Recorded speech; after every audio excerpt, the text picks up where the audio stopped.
Okay, so we're fixing a 2007 Phazer. It has a horribly designed front end that wears out immediately and gets worse from there. So Yamaha sells a kit right here. This is the part number. You cannot buy it in the United States.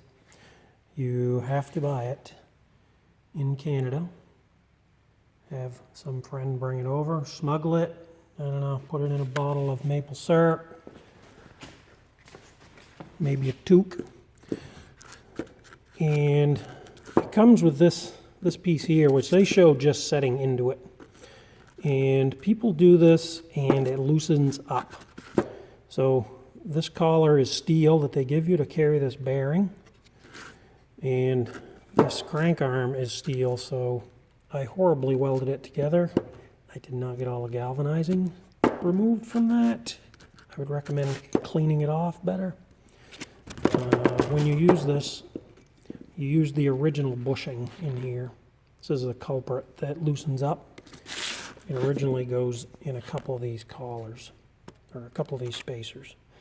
When you're done, you get the bearing pressed in, it goes there.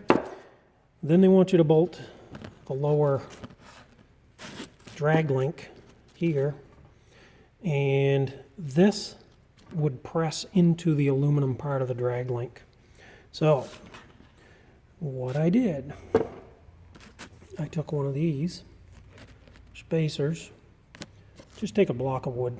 This is how you adjust the thickness of a washer if you're doing a shim, or if you're making plastic spacers. Very simply put something plastic in there, or wood, a dowel, something that fits pretty snugly on your hole, and put your spacer on there, flip it over on sandpaper, that locks it in. You turn it upside down and put a start rough. You can use calipers to get yourself close and then finish it off with 400 grit 180. I used 80 to do most of the sanding because it's about twice as thick as I need to, plus the top. This is what I ended up with. And that will end up going right there and taking up the rest of the gap. And that will keep this, I've got part of it assembled, that'll keep this from rocking around underneath. And on top, missing a washer, we'll throw this one under there just so you see what I'm doing. This washer just keeps this spacer from, otherwise I can't hold a camera, from touching the edge of the race of the bearing. And this piece does not come with anything.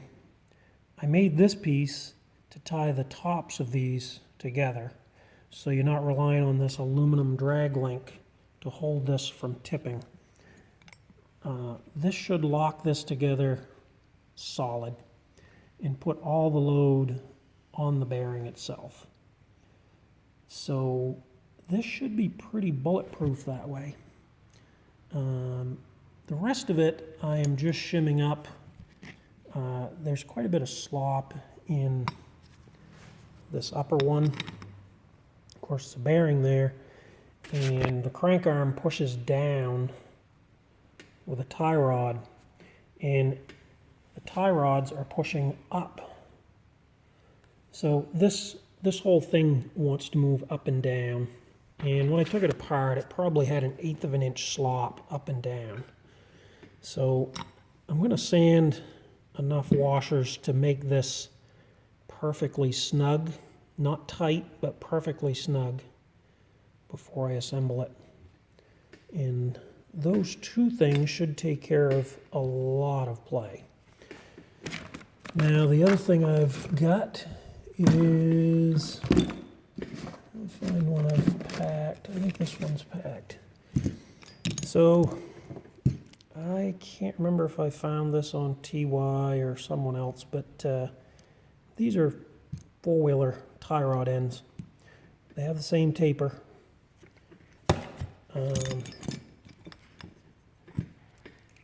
So they'll bolt on here, same thread, but they have a boot.